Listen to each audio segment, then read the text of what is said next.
Dans l'imaginaire, les Gaulois sont très mal connus et considérés comme un peuple guerrier, voire très rustre par les Romains, et particulièrement par Jules César, qui fut cruel avec Vercingétorix alors que celui-ci voulut se sacrifier pour épargner ses soldats. Mais que se cache-t-il sous l'image d'Épinal donnée aux Gaulois ? N'étaient-ils que de simples tribus sauvages comme certains se plaisent à les décrire ? Ou détenaient-ils des secrets ?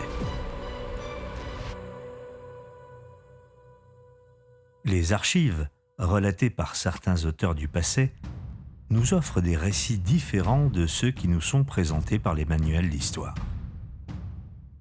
Les faits de guerre sont souvent le fait des vainqueurs, et c'est sur le récit de Jules César, dans son livre La guerre des Gaules, que beaucoup d'épisodes se sont fixés dans la mémoire populaire.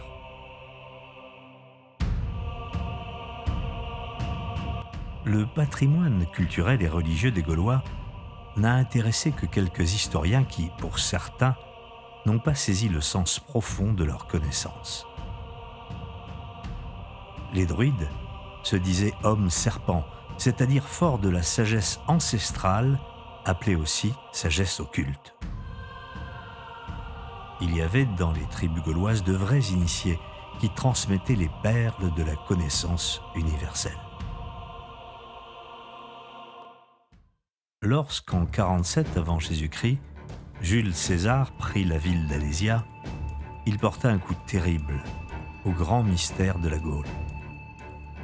La dernière heure des écoles initiatiques de ce pays, qui allait devenir plus tard la France, avait sonné. Alésia, la belle et grande Alésia, était le fleuron des formidables enseignements que transmettait le paganisme, dont les druides étaient les gardiens. En peu de temps, ces formidables enseignements allaient disparaître, comme allaient s'effacer de façon visible dans tout le bassin méditerranéen les temples où était enseignée la doctrine hermétique.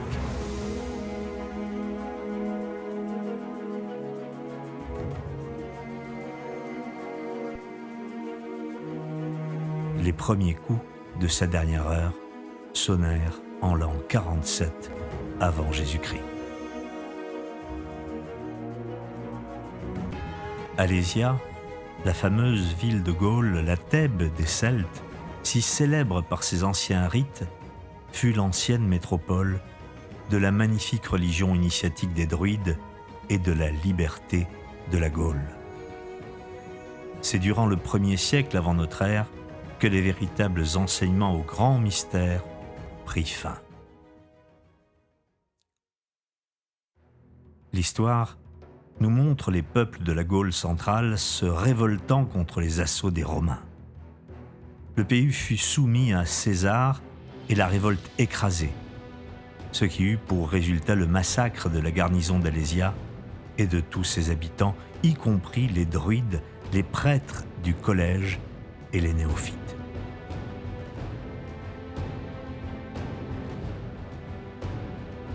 Après cela, la ville fut entièrement pillée et rasée jusqu'au niveau du sol. Des archives uniques et des rouleaux précieux disparurent à jamais. À quelques kilomètres d'Alésia s'érigeait la ville de Bibracte, très célèbre dans le monde antique. Elle aussi périt quelques années plus tard. Sa culture était très ancienne et renfermait les fondements même de la tradition celto-gauloise. Son collège druidique, on le sait très peu, était très réputé dans toute l'Europe pour la qualité des enseignements qui y étaient dispensés.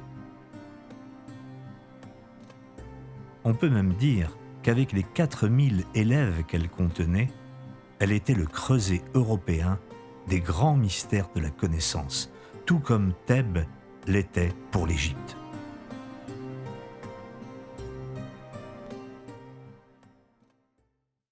C'était véritablement un lieu initiatique dans lequel les disciples venaient rechercher la connaissance. Elle possédait aussi un complexe architectural avec un amphithéâtre entouré de statues colossales qui pouvaient contenir 10 000 spectateurs.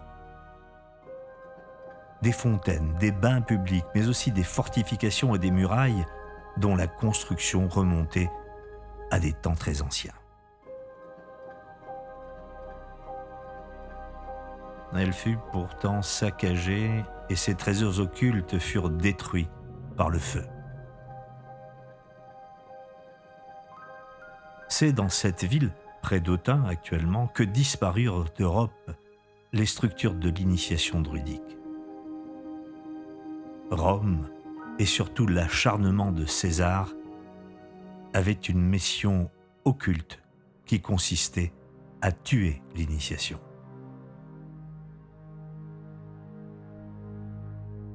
Plus tard, sous le règne de Tibère, le chef gaulois Sacrovir, à la tête de ses troupes, se révolta contre le despotisme romain.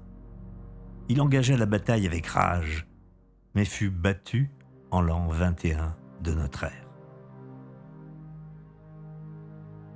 À la suite de sa défaite, il se brûla vivant avec ses compagnons sur un bûcher funéraire dressé devant les portes de la ville. Cette ville importante fut saccagée et pillée, et les écrits sacrés qu'elle renfermait, traitant des sciences occultes, furent brûlés. La ville, si réputée de bric-brac, ne subsiste aujourd'hui que par ses vestiges archéologiques. L'astronomie et les secrets de l'univers, l'harmonie et la relation des corps célestes entre eux, les différentes étapes de la formation de la Terre faisaient partie du cursus de leurs écoles de mystère, mais aussi et surtout l'immortalité de l'âme et sa progression à travers les multiples réincarnations. L'auteur Diodore le dit lui-même. Il déclarait que les âmes des hommes passaient dans d'autres corps après des périodes déterminées.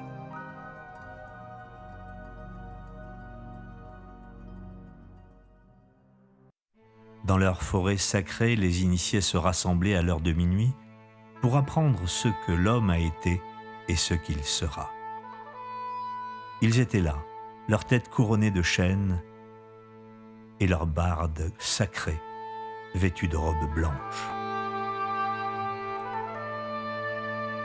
En Grande-Bretagne, les druides la pratiquaient dans les cryptes silencieuses de leurs profondes cavernes, et Pline consacre de nombreux chapitres à la sagesse des chefs celtes.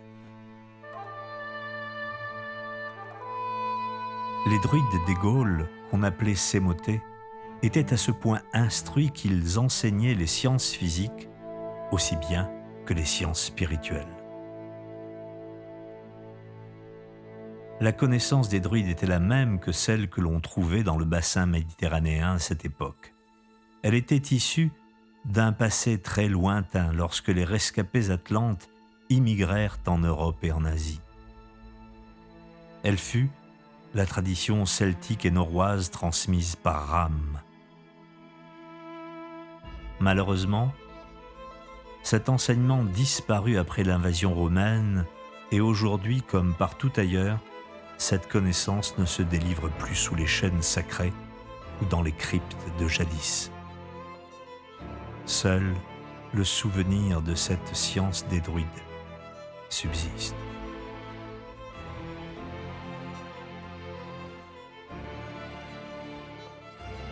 Toutes ces merveilles pour l'évolution de l'être humain prirent fin à cause de la violence romaine.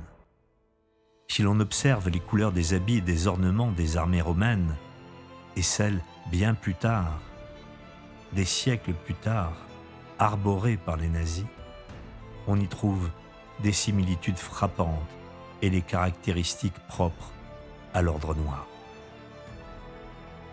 Voyez aussi l'esclavage et la condition des êtres humains de l'époque, considérés comme des animaux. C'est effectivement au sein de Rome que naquit à partir du 1er siècle de notre ère le plus terrible des obscurantismes.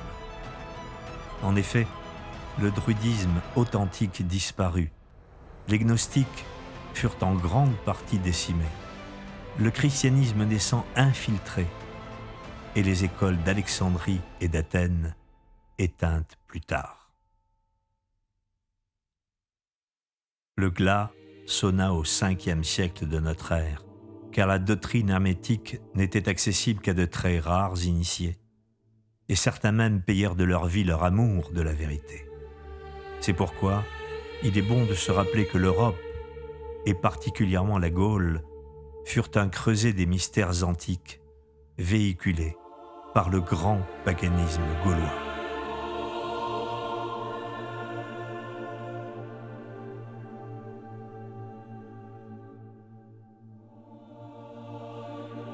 César, en barbare digne de Rome, avait déjà accompli la destruction des anciens mystères par le sac des temples et de leurs collèges d'initiation et par le massacre des initiés et des druides. Il restait Rome, mais elle n'eut jamais que des mystères mineurs, ombre des sciences secrètes. La grande initiation était éteinte pour un temps.